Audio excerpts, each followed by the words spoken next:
ছাত্রছাত্রী, বয়স্ক, বৃদ্ধ, পুরুষ, মহিলা সবাইকে সালাম জানাচ্ছি।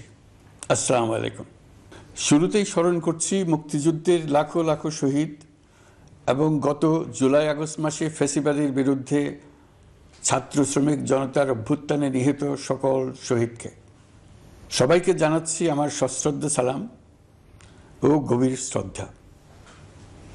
আরও স্মরণ করছি তাদের, ফ্যাসিবাদী শক্তির বিরুদ্ধে লড়াই করে যারা আহত হয়েছে, পঙ্গুত্ব বরণ করেছে, চোখের দৃষ্টি হারিয়েছে, যারা 9 দফা নিয়ে দাঁড়িয়েছে, যারা 1 দফা নিয়ে দাঁড়িয়েছে, যারা দেশকে এক হিংস্র স্বৈরাচারের হাত থেকে বাঁচিয়েছে। কৃতজ্ঞ চিত্তে স্মরণ করছি আপনাদের ভাই বোনদের, আপনাদের সন্তানদের যারা এই বিপ্লবে অংশগ্রহণ করেছে। আমরা অন্তর্বর্তীকালীন সরকারের প্রথম 100 দিন অতিক্রম করলাম। আপনারা জানেন কি কঠিন এক পরিস্থিতিতে আমাদের দায়িত্ব গ্রহণ করতে হয়েছে।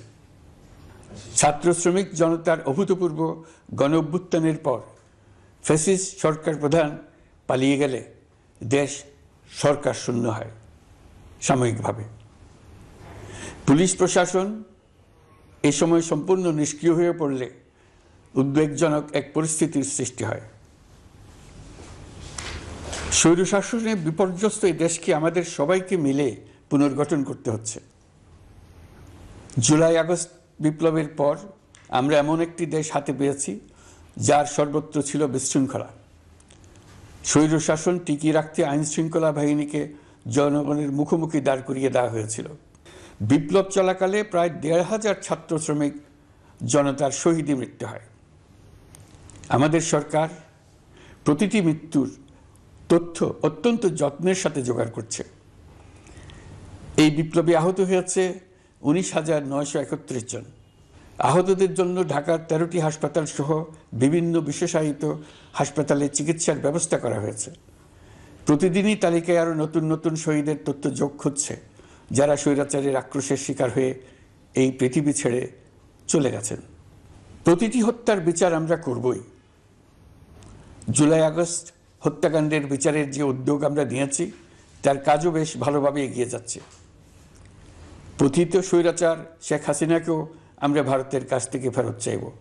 কেবল জুলাই আগস্ট হত্যাকাণ্ডই নয়, আমরা গত 15 বছরে সব অপকর্মের বিচার করব। অসংখ্য মানুষ গুম হয়েছে, খুন হয়েছে। এই সময় আমরা গুমের তদন্তে একটা কমিশন গঠন করেছি। কমিশন প্রধান আমাকে জানিয়েছেন অক্টোবর পর্যন্ত তারা 1600 গুমের তথ্য পেয়েছেন। তাদের ধারণা এই সংখ্যা 3,500 ছাড়িয়ে যাবে। অনেকেই কমিশনের কাছে গুমের অভিযোগ করতে ভয় পাচ্ছেন এই ভেবে যে অভিযুক্ত ব্যক্তিদের দ্বারা তারা আবার আক্রান্ত হতে পারেন, ক্ষতিগ্রস্ত হতে পারেন। আমি আপনাদের আশ্বস্ত করতে চাই, আপনারা দ্বিধাহীন চিত্তে কমিশনকে আপনাদের অভিযোগ জানান। কারো সাধ্য নাই আপনাদের গায়ে আবার হাত দেয়। গুম কমিশনের সদস্যদের কাছে ভুক্তভোগীদের যে বিবরণ আমরা পেয়েছি তা অত্যন্ত মর্মান্তিক। জুলাই আগস্টের বিপ্লবের পর ছাত্রছাত্রীরা শহর বন্দরের দেয়ালে দেয়ালে তাদের মনের কথা লিখেছে। তাদেরও আগে যারা গুমের শিকার হয়েছে প্রতিটি গোপন আস্তানার দেয়ালে দেয়ালে তারা লিখে গেছেন তাদের কষ্টের মর্মস্পর্শী বিবরণ। তাদের এইসব কষ্টের কথা শুনে আমাদের হৃদয় কেঁপে উঠেছে। এসবের সঙ্গে জড়িতদের আমরা বিচারের কাঠগড়ায় দাঁড় করাবই। অভিযুক্ত যত শক্তিশালী হোক, যে বাহিনীরই হোক, তাকে ছাড় দেওয়ার কোনো সুযোগ নেই। কেবল দেশে নয়, গুম, খুন ও জুলাই আগস্ট গণহত্যার সাথে জড়িতদের আমরা আন্তর্জাতিক আদালতেও বিচারের উদ্যোগ নিয়েছি। ইন্টারন্যাশনাল ক্রিমিনাল কোর্টের প্রধান কৌঁসুলি করিম খানের সঙ্গে আমার এই ব্যাপারে ইতিমধ্যে কথা হয়েছে। আইন শৃঙ্খলা রক্ষাকারী বাহিনীগুলোর কোনো সদস্য কিংবা অন্য কেউ যাতে হত্যা, গুম সহ এই ধরনের কোনো অপরাধে জড়িয়ে পড়তে না পারে, এই জন্য আমরা গুম বিরোধী আন্তর্জাতিক সনদে স্বাক্ষর করেছি। আপনারা দেখেছেন জাতিসংঘের আন্তর্জাতিক মানবাধিকার বিষয়ক হাই কমিশনার ফলকার তুর্ক সম্প্রতি বাংলাদেশ সফর করেছেন। জাতিসংঘ জুলাই আগস্ট হত্যাকাণ্ডের তদন্তে আমাদের সহযোগিতার হাত বাড়িয়ে দিয়েছেন। ডিসেম্বর প্রথম সপ্তাহে তারা আমাদেরকে তাদের রিপোর্ট হস্তান্তর করার প্রতিশ্রুতি দিয়েছে। অতীতের গুমের ঘটনাগুলো তদন্ত কাজেও আমরা নিয়মিত তাদের সঙ্গে যোগাযোগ রক্ষা করে চলেছি। মানবাধিকার রক্ষায় সহযোগিতা করতে ঢাকায় তারা তাদের জনবল বাড়ানোর প্রস্তাব দিয়েছে। আমরা এই প্রস্তাব গ্রহণ করেছি। প্রিয় দেশবাসী, আমি আগেও জানিয়েছি, আবারও জানাচ্ছি, গণ অভ্যুত্থানে সকল শহীদদের পরিবারকে পুনর্বাসন করা হবে। একজনও বাদ যাবে না। সকল আহত শিক্ষার্থী, শ্রমিক, জনতার চিকিৎসার সম্পূর্ণ ব্যয় সরকার বহন করবে। আহতদের দীর্ঘমেয়াদী এবং ব্যয়বহুল চিকিৎসা এবং শহীদদের পরিবারের দেখাশোনার জন্য স্বাস্থ্য মন্ত্রণালয়ের নেতৃত্বে একটি পূর্ণাঙ্গ তালিকা প্রস্তুত করা হয়েছে। প্রতিটি শহীদ পরিবারকে সরকারের পক্ষ থেকে 30 লক্ষ টাকা দেওয়া হচ্ছে। যারা বুলেটের আঘাতে তাদের দৃষ্টিশক্তি হারিয়েছেন, তাদের চিকিৎসার জন্য নেপাল থেকে কর্নিয়া আনার ব্যবস্থা করা হয়েছে এবং যাদের প্রয়োজন তাদেরকে সরকারের পক্ষ থেকে বিদেশে চিকিৎসার জন্য পাঠানো হচ্ছে। জুলাই অভ্যুত্থানের কোনো শহীদ এবং আহত ছাত্র, শ্রমিক চিকিৎসা সেবা এবং পুনর্বাসন পরিকল্পনা থেকে বাদ যাবে না। এটি অন্তর্বর্তীকালীন সরকারের অঙ্গীকার। এই গণ অভ্যুত্থানের শহীদের স্মৃতি ধরে রাখতে গঠিত জুলাই শহীদ স্মৃতি ফাউন্ডেশন বেশ পাকাপোক্তভাবে তাদের কাজ শুরু করেছে। এই ফাউন্ডেশনকে সরকার 100 কোটি টাকা অনুদান দিয়েছে। এছাড়াও জুলাই আগস্ট বিপ্লবে শহীদ পরিবারের পুনর্বাসন ও আহতদের সর্বোত্তম চিকিৎসা নিশ্চিত করার জন্য সমাজ কল্যাণ মন্ত্রণালয়ের পক্ষ থেকে $5 মিলিয়ন একটি বরাদ্দ প্রস্তাব অর্থনৈতিক সম্পর্ক বিভাগের মাধ্যমে বিশ্ব ব্যাংকে পাঠানো হয়েছে। পতিত স্বৈরাচার পুলিশকে দলীয় কর্মীর মতো ব্যবহার করেছে। বাধ্য হয়ে তাদের অনেকেই গণহত্যায় অংশ নিয়েছেন। খুবই স্বাভাবিক প্রতিক্রিয়া হিসেবে তারা জনরোষের শিকার হয়েছেন। এতে তাদের মনোবল অনেক কমে যায়। আমরা পুলিশের মনোবল ফিরিয়ে এনে তাদের আবার আইন শৃঙ্খলা রক্ষায় কাজে লাগানোর চেষ্টা করছি। এই ক্ষেত্রে অনেক দৃশ্যমান উন্নতিও হয়েছে। আইন শৃঙ্খলা রক্ষায় বাংলাদেশ সেনাবাহিনীকেও কিছু নির্বাহী ক্ষমতা দেওয়া হয়েছে, যা পরিস্থিতির দৃশ্যমান উন্নতিতে সহায়তা করেছে। আমি আপনাদের সবাইকে ধন্যবাদ জানাই। কঠিন এই সময়ে আপনারা সবাই অপরিসীম ধৈর্যের পরিচয় দিয়েছেন। ধন্যবাদ জানাই দেশের রাজনৈতিক দলের নেতৃবৃন্দকে। তারা তাদের কর্মীদের শান্ত থাকার আহ্বান জানিয়েছেন। প্রতিশোধ স্পৃহায় লিপ্ত হয়ে কেউ যাতে হানাহানিতে জড়িয়ে না পড়ে সেই আহ্বান জানিয়েছেন। আপনাদের সবাই এই আহ্বানে সাড়া দিয়েছেন। ফেসিবাদী শক্তি ভয় দেখিয়েছিল তারা ক্ষমতা ছাড়লে দেশে লাখ লাখ লোক মারা পড়বে। টানা 7 দিন পুলিশ প্রশাসন সম্পূর্ণ নিষ্ক্রিয় থাকার পরও ব্যাপক আকারে সহিংসতা এড়ানো গেছে। আমরা যখন দায়িত্ব গ্রহণ করি, বাংলাদেশ তখন সম্পূর্ণ অরক্ষিত একটা দেশ। এই সময় ধর্মীয় সংখ্যালঘুদের মধ্যে অহেতুক আতঙ্ক ছড়ানোর চেষ্টা করা হয়েছে। কয়েকটি ক্ষেত্রে তারা সহিংসতারও শিকার হয়েছেন। কিন্তু এটা নিয়ে যেসব প্রচারণা হয়েছে তা ছিল সম্পূর্ণ অতিরঞ্জিত। অল্প যে সমস্ত সহিংসতার ঘটনা ঘটেছে তার মূল কারণ ছিল রাজনৈতিক। কিন্তু এইসব ঘটনাকে ধর্মীয় আবরণ দিয়ে বাংলাদেশকে নতুন করে অস্থিতিশীল করে তোলার চেষ্টা করা হয়েছে। আপনাদের সবার সহযোগিতায় আমরা দৃঢ়ভাবে এই পরিস্থিতি সামাল দিয়েছি। আমাদের দায়িত্ব গ্রহণের 2 মাসের মাথায় দেশে দুর্গাপূজা উদযাপিত হয়েছে প্রায় 32,000 পূজা মণ্ডপে। দুর্গাপূজা উপলক্ষে নির্বাহী আদেশে একদিন অতিরিক্ত ছুটি ঘোষণা করা হয়, যা উৎসবের আমেজকে অনেক গুণ বাড়িয়ে দেয়। দুর্গাপূজাকে ঘিরে আমরা ব্যাপক নিরাপত্তা প্রস্তুতি নিই, যার ফলে দেশের হিন্দু সম্প্রদায় নির্বিঘ্নে তাদের উৎসব পালন করেছে। আমরা দায়িত্বে আসার পর যে অল্প কিছু ক্ষেত্রে তারা সহিংসতার শিকার হয়েছেন, আমরা তার প্রতিটি ঘটনার তদন্ত করেছি। শুধু হিন্দু সম্প্রদায় নয়, দেশের কোনো মানুষই যাতে কোনো রকম সহিংসতার শিকার না হয় সেই জন্য আমরা যথাসাধ্য চেষ্টা করছি এবং সবসময় সে চেষ্টা করে যেতে থাকব। আপনারা জানেন, চলতি বছর বাংলাদেশের বিভিন্ন অঞ্চলে 6টি বন্যা হয়েছে। আপনাদের সবার সহযোগিতায় আমরা এই বন্যা মোকাবেলা করেছি। বাংলাদেশের দেশপ্রেমিক সশস্ত্র বাহিনী বন্যা মোকাবেলায় জনগণের সাথে কাঁধে কাঁধ মিলিয়ে কাজ করেছে। বন্যা মোকাবেলা ও বন্যা পরবর্তী পুনর্বাসনের লক্ষ্যে বিশ্বব্যাংকের $250 মিলিয়ন অনুদান এবং স্থানীয় অনুদানের মাধ্যমে 100 কোটি টাকারও বেশি অর্থ সংগ্রহ করা হয়েছে। বন্যার ফলে অনেক জায়গায় ফসলহানি হয়েছে, ব্যাহত হয়েছে পণ্য সরবরাহ শৃঙ্খল। বন্যা পরবর্তী সময়ে বাজারে শাকসবজি সহ নিত্য প্রয়োজনীয় পণ্যের দাম বেড়েছে, ফলে আপনাদের কষ্ট হয়েছে। নিত্য পণ্যের দাম সহনীয় পর্যায়ে রাখতে আমরা যথাসাধ্য চেষ্টা করছি। বাজারে ডিমের সরবরাহ বাড়ানোর জন্য আমরা 9.5 কোটি ডিম আমদানির অনুমতি দিয়েছি।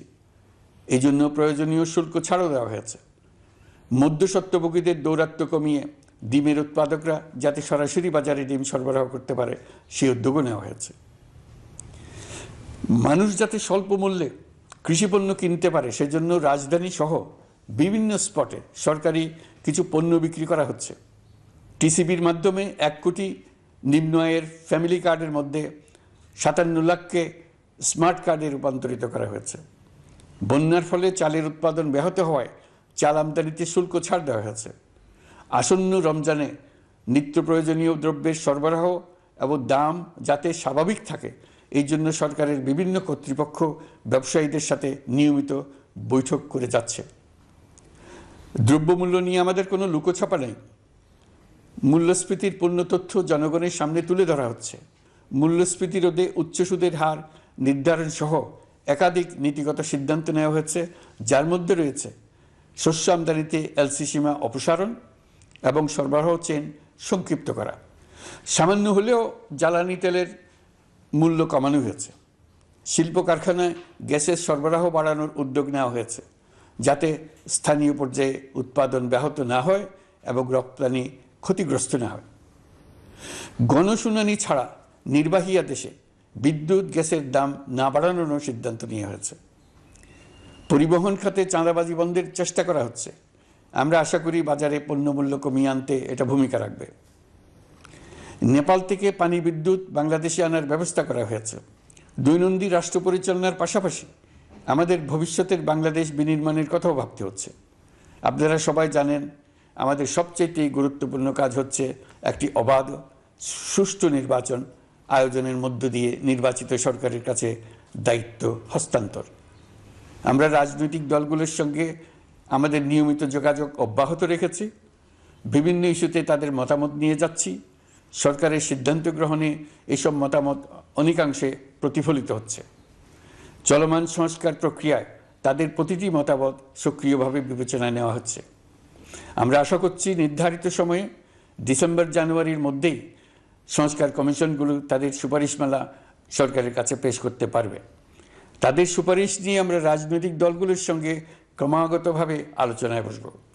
সকলের ঐক্যমত্যের ভিত্তিতেই আমরা সংস্কার প্রস্তাব চূড়ান্ত করব।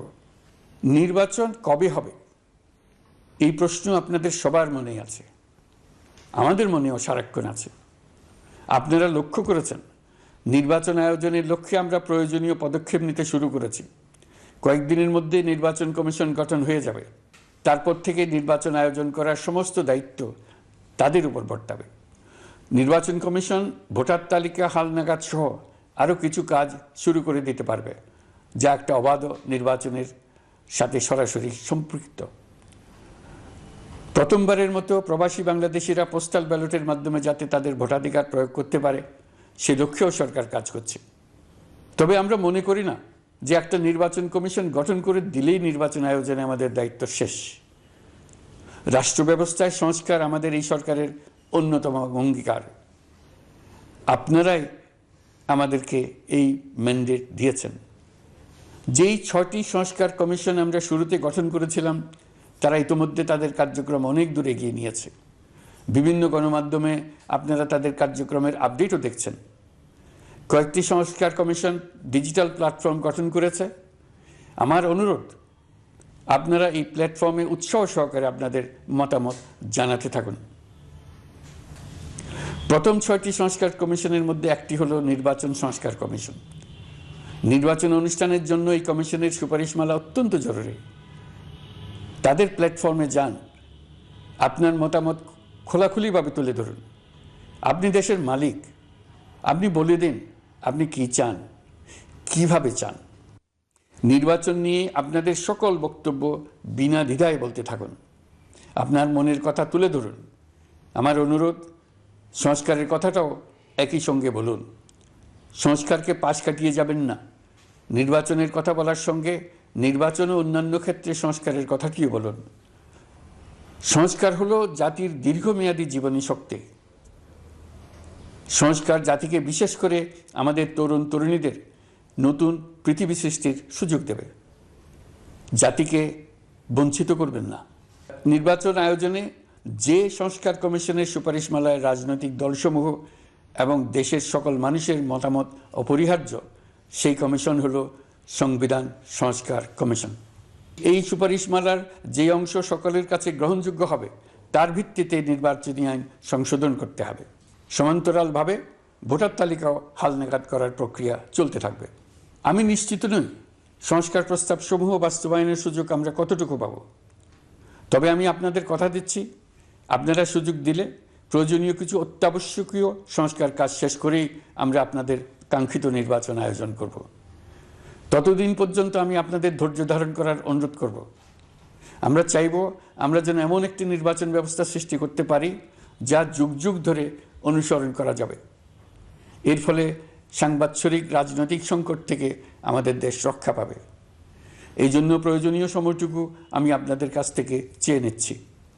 নির্বাচনী সংস্কারের সিদ্ধান্ত হয়ে গেলে খুব দ্রুত আপনারা নির্বাচনের রোডম্যাপও পেয়ে যাবেন।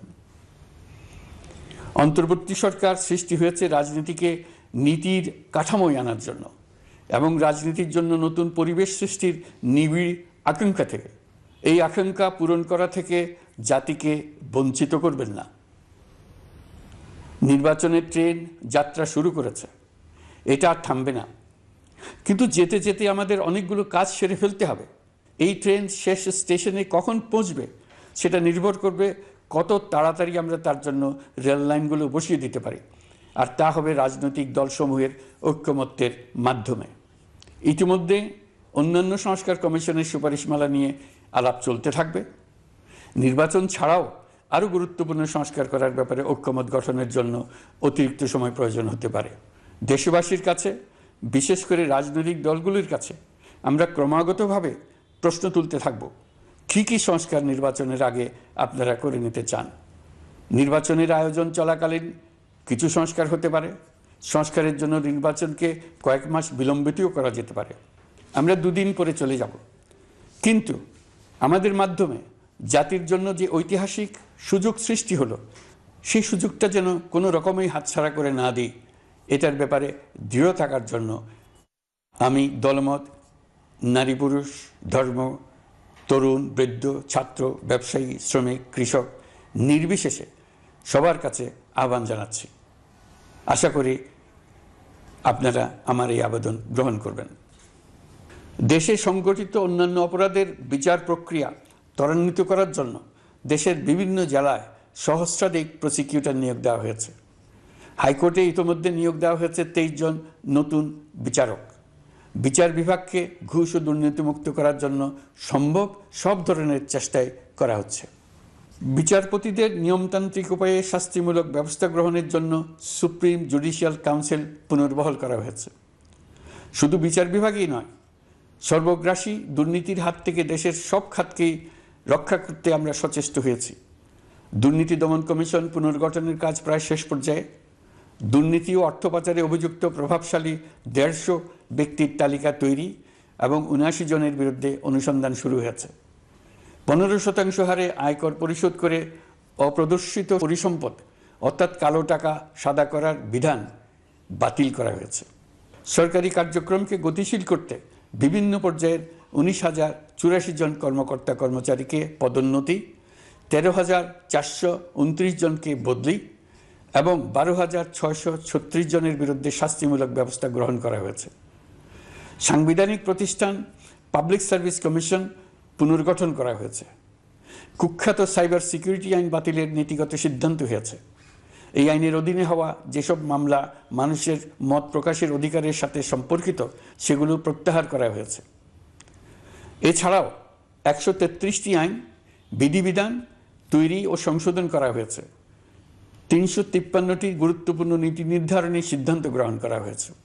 ছাত্রছাত্রীদের দাবি মেনে ইতিমধ্যে সরকারি চাকরির বয়সসীমা 32-এ উন্নীত করা হয়েছে। আমরা জানি আমাদের কাছে আপনাদের আরও অনেক দাবি দেওয়া আছে। দীর্ঘদিনের অপশাসন, অত্যাচার, অনাচারের ফলে আপনাদের মনে অনেক ক্ষোভ পঞ্জীভূত হয়েছে। দেশে বাক স্বাধীনতা না থাকায় আমরা কেউ আমাদের মতামত, দাবি দাওয়া প্রকাশ করতে পারিনি। আমরা আপনাদের প্রতিটি দাবির প্রতি সহানুভূতিশীল। আমরা ধৈর্য সহকারে আপনাদের কথা শুনতে চাই, কিন্তু সেজন্য আপনারা সড়ক অবরোধ করে জনদুর্ভোগ সৃষ্টি করলে আমাদের সকলেরই অসুবিধা হয়। আমাদের একান্ত অনুরোধ, আপনারা নির্দিষ্ট চ্যানেল মেনটেন করে আপনাদের দাবি দেওয়া পেশ করবেন। আমাদের বৃহৎ রপ্তানি পণ্য গার্মেন্টস শিল্পে গত কিছুদিন ব্যাপক অস্থিরতা বিরাজ করছে। ফ্যাসিস্ট সরকারের সুবিধাভোগী বেশ কিছু গার্মেন্টস মালিক পালিয়ে যাওয়ায় শ্রমিকদের বেতন ভাতা নিয়ে অনিশ্চয়তা তৈরি হয়েছে। অন্য অনেক কারখানাও শ্রমিকদের ন্যায্য বেতন সহ অন্যান্য সুবিধা থেকে বঞ্চিত ছিল। শ্রমিকরা তাদের দীর্ঘদিনের বঞ্চনার প্রতিবাদ জানাতে এবং অনিশ্চয়তা থেকে মুক্তি পেতে রাস্তায় নেমে আসে। আমরা তাদের কথা শুনেছি, তাদের আলোচনার টেবিলে নিয়ে আসতে পেরেছি। আমরা অত্যন্ত আনন্দিত যে মালিক শ্রমিকের মধ্যে 18 দফার একটা ব্যাপক ভিত্তিক চুক্তি স্বাক্ষরিত হয়েছে। বড় ধরনের কোনো সহিংসতা ছাড়াই আমরা শ্রমিক অসন্তোষ নিরসন করতে পেরেছি। তারা আবার উৎপাদনে ফিরেছে। এতে প্রাণ ফিরে পেয়েছে বাংলাদেশের রপ্তানিমুখী এই শিল্প। নানা প্রতিকূলতা সত্ত্বেও অক্টোবর মাসে আমাদের রপ্তানিতে প্রবৃদ্ধি হয়েছে প্রায় 21%। আমরা যখন কাজ শুরু করেছি, দেশের অর্থনীতি ছিল বিপর্যস্ত। বৈদেশিক মুদ্রার রিজার্ভ ছিল তলানিতে। আসার কথা, এই রিজার্ভ পরিস্থিতি এখন উন্নতির পথে। গত 3 মাসে রিজার্ভে কোনো রকম হাত না দিয়েই আমরা প্রায় $2 বিলিয়ন বৈদেশিক ঋণ শোধ করতে পেরেছি। জ্বালানি তেল আমদানিতে পুঞ্জীভূত বকেয়ার পরিমাণ $478 মিলিয়ন হতে কমিয়ে $160 মিলিয়ন আনতে পেরেছি। অর্থনীতি পুনরুদ্ধারে আমরা সর্বাত্মক চেষ্টা চালিয়ে যাচ্ছি।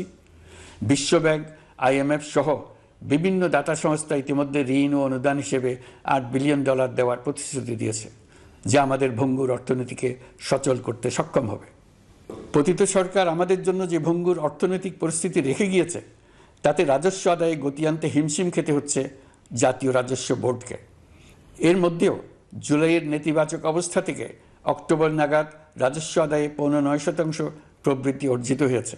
আগের অর্থ বছরের সংশোধিত বাজেটে বিপুল রাজস্ব ঘাটতি ছিল, যে কারণে এবার শুরু থেকেই রাজস্ব আদায়ের লক্ষ্যমাত্রা অনেক বেড়ে যায়।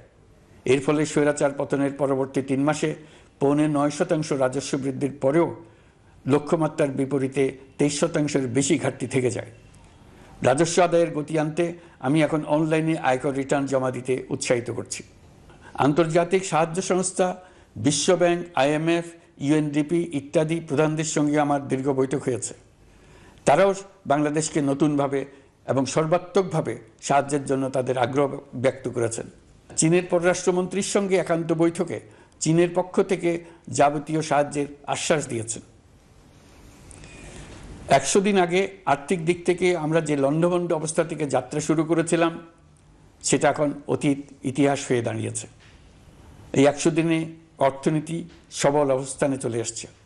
এটা সম্পূর্ণ নিজস্ব নীতিমালা দিয়ে হয়েছে। বলা বাহুল্য, এখনও আমাদের বন্ধুদের কাছ থেকে যে সাহায্যের আয়োজন হয়েছে তা আসা শুরু করেনি। বন্ধু রাষ্ট্রগুলো শুধু যে আমাদের বড় বড় অঙ্কের সাহায্য দিয়ে আসছে তাই নয়, তারা এই সাহায্য দ্রুততম সময়ে আসা শুরু করবে এই প্রতিশ্রুতিও আমাকে দিয়েছেন। এই সাহায্য আসা শুরু করলে আমাদের অর্থনীতি অত্যন্ত মজবুত এবং আকর্ষণীয় অর্থনীতিতে পরিণত হবে। বিদেশি বিনিয়োগকারীরাও নানা রকম বিনিয়োগে উৎসাহিত হয়ে এগিয়ে আসবে। বিনিয়োগকারীদের সঙ্গে এখন থেকে আমরা আলোচনা শুরু করে দিয়েছি। বিশ্বের রাষ্ট্রপুঞ্জের মজলিসে আমরা এখন সম্মানিত এবং প্রশংসিত দেশের অবস্থানে পৌঁছতে পেরেছি। এর কারণে পরাজিত শক্তি নানা কৌশল করেও তাদের দিকে দৃষ্টি আকর্ষণ করতে পারছে না। তারা নানা চেহারা নিয়ে আপনাদের প্রিয়পাত্র হওয়ার চেষ্টা করছে। পরাজিত শক্তির ষড়যন্ত্র থেকে নিজেকে মুক্ত রাখুন, দেশকে মুক্ত রাখুন। এই ব্যাপারে অনড় থাকুন। এমন কিছু করবেন না যা তাদেরকে উৎসাহিত করতে সাহায্য করে। তাদেরকে সকল দিক থেকে নিরাশ করুন। সেটা নিশ্চিত করতে পারলে আমাদের আর কোনো বিষয়ে সংশয় করার প্রয়োজন নেই। সরকারের পক্ষ থেকে আমি নিশ্চয়তা দিচ্ছি, সকল প্রকার সীমাবদ্ধতা সত্ত্বেও আমরা আপনাদেরকে একটা মজবুত অর্থনীতি দিয়ে যাব। ভবিষ্যতে চলার পথকে সহজগম্য করে যাব। নাগরিক অধিকারসমূহ নিশ্চিত করে যাব। বিপক্ষ শক্তি যত শক্তিশালী হোক, নাশকতার যত রকম উদ্ভট পরিকল্পনাই করুক, সব কিছু নস্যাৎ করার জন্য প্রস্তুত থাকুন। এবার যে মুক্তি আমরা অর্জন করেছি তা আমাদের কাছ থেকে কেউ যেন ছিনিয়ে নিতে না পারে, তার জন্য সর্বমুহূর্তে প্রস্তুত থাকুন। আপনারা জেনেছেন পতিত সরকার ও তার দোসররা প্রতি বছর দেশ থেকে 12 থেকে 15 বিলিয়ন ডলার পাচার করেছে। দুর্নীতি বিরোধী সংস্থা ট্রান্সপারেন্সি ইন্টারন্যাশনাল বাংলাদেশ সম্প্রতি এই তথ্য দিয়েছে। পাচার হয়ে যাওয়া এই অর্থ ফিরিয়ে আনার জন্য সম্ভব সকল ধরনের উদ্যোগ আমরা গ্রহণ করেছি। এই কাজে সফল হতে পারলে আমাদের অর্থনীতি আরও গতি পাবে। এই কাজে আমরা বিভিন্ন আন্তর্জাতিক সাহায্য সংস্থার সাহায্য দিচ্ছি। আমি ধন্যবাদ জানাতে চাই বিশ্ব নেতৃবৃন্দকেও। বাংলাদেশের এই সংকটময় সময়ে তারা প্রায় সবাই সহযোগিতার হাত বাড়িয়ে দিয়েছেন। আমি যখন সেপ্টেম্বরে জাতিসংঘের সাধারণ পরিষদের অধিবেশনে যোগ দিই, সে সময় মার্কিন যুক্তরাষ্ট্র, European Union, Canada, Italy, Holland, জাতিসংঘের মহাসচিব সহ বিশ্বের অনেক দেশের সরকার প্রধানের সঙ্গে আমার বৈঠক করার সুযোগ হয়। তারা স্বতঃস্ফূর্তভাবে আমাদের প্রতি সর্বাত্মক সহযোগিতা প্রদানের অঙ্গীকার ব্যক্ত করেছেন। নেপাল, মালদ্বীপ, পাকিস্তান সহ প্রতিবেশী বেশ কয়েকটি দেশের সরকার প্রধানের সঙ্গে আমার বৈঠক হয়েছে, যেখানে আমি সার্ককে পুনর্জীবিত করার কথা বলেছি।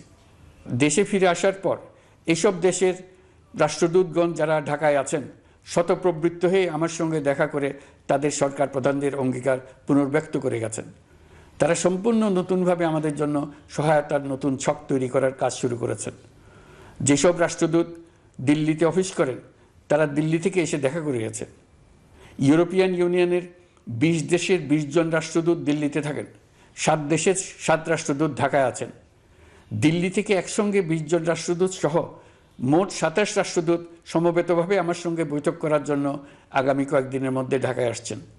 আগে কখনো ইউরোপিয়ান ইউনিয়নের 27 জন রাষ্ট্রদূত একত্র হয়ে সরকারের সঙ্গে আলোচনায় বসেনি।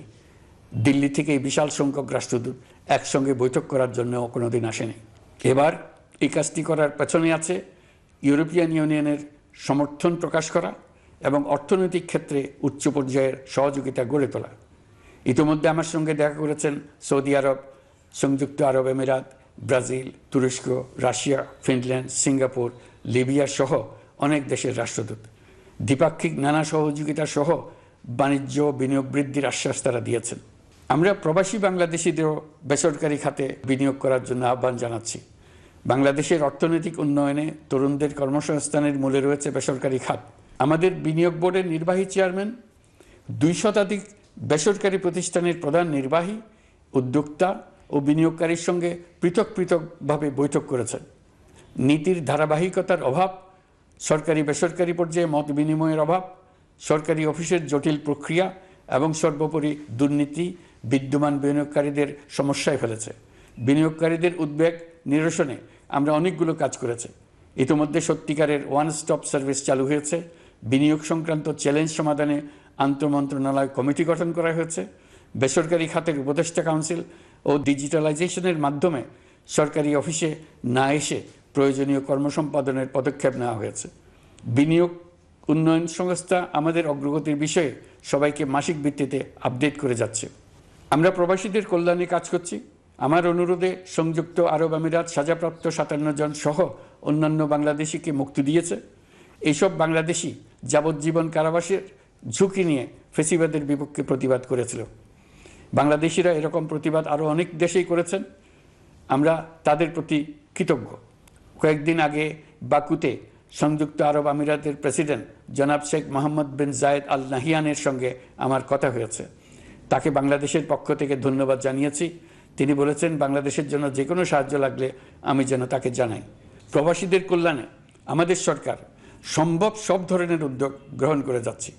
আপনারা জানেন মালয়েশিয়ার প্রধানমন্ত্রী আনোয়ার ইব্রাহিম সম্প্রতি বাংলাদেশ সফর করেছেন। 18,000 বাংলাদেশি যারা সব ধরনের আনুষ্ঠানিকতা মেনে চলার পরেও স্বৈরাচারী সরকারের অব্যবস্থাপনার জন্য মালয়েশিয়া যেতে পারেন নাই, তিনি তাদের জন্য মালয়েশিয়ার দ্বার আবার উন্মুক্ত করার আশ্বাস দিয়েছেন। এই লক্ষ্যে আমরা কাজও শুরু করেছি। আপনারা জেনে থাকবেন মালয়েশিয়া আগামী বছর দক্ষিণ পূর্ব এশিয়ার আঞ্চলিক সহযোগিতা সংস্থা আসিয়ানের চেয়ারম্যানের দায়িত্ব নিতে যাচ্ছে। আমরা ইতিমধ্যে আসিয়ানের সদস্য পদের জন্য আবেদন করেছি। মালয়েশিয়ার প্রধানমন্ত্রী আমাদের আবেদন সক্রিয়ভাবে বিবেচনার আশ্বাস দিয়েছেন। একই ধরনের আশ্বাস আমরা পেয়েছি ইন্দোনেশিয়া থেকেও।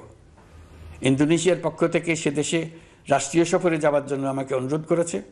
সৌদি আরব সহ বিশ্বের আরও অনেক দেশ আমাদের সঙ্গে সহযোগিতা বৃদ্ধির প্রস্তাব দিয়েছে। প্রথমবারের মতো ওআইসি সদর দপ্তরে আমরা স্থায়ীভাবে রাষ্ট্রদূত নিয়োগ দিয়েছি। তুরস্কের রাষ্ট্রপতি রিসেপ তাইয়েপ এরদোগানের সাথে আগে আমার টেলিফোনে আলাপ হয়েছে। এবার COP29 সম্মেলনে গিয়ে তিনিও তার স্ত্রীর সঙ্গে অত্যন্ত অন্তরঙ্গ পরিবেশে আলোচনা হয়েছে।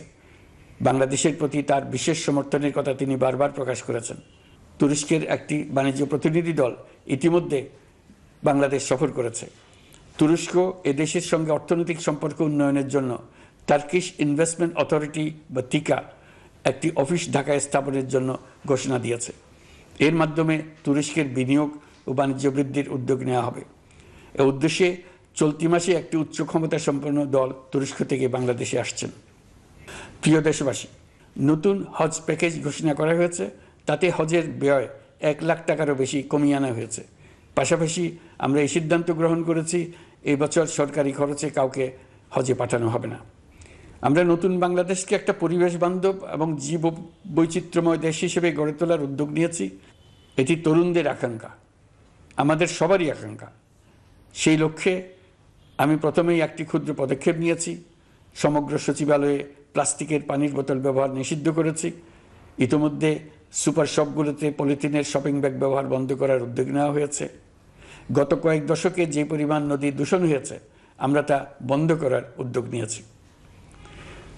আপনারা সবাই অবগত আছেন, জলবায়ু পরিবর্তন আমাদের জীবনযাত্রার জন্য কীরকম হুমকি হয়ে আসছে।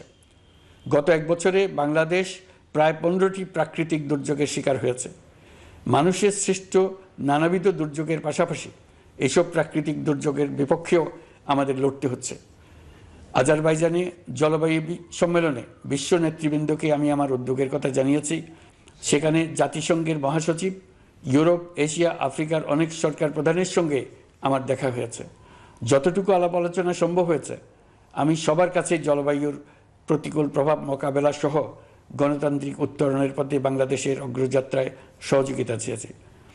তারা সবাই সহযোগিতার অঙ্গীকার করেছেন। গত 100 দিনে আমরা অনেক কল্যাণমূলক কাজ করেছি, যা এখানে স্বল্প পরিসরে বর্ণনা করা সম্ভব নয়। আমাদের সরকার স্বচ্ছতা ও জবাবদিহিতায় বিশ্বাসী। তাই আমি সরকারের সকল মন্ত্রণালয়কে নির্দেশ দিয়েছি তাদের নিজ নিজ কাজের বিস্তারিত বিবরণ নিজেদের ওয়েবসাইট ও সামাজিক যোগাযোগ মাধ্যমে প্রকাশ করার জন্য।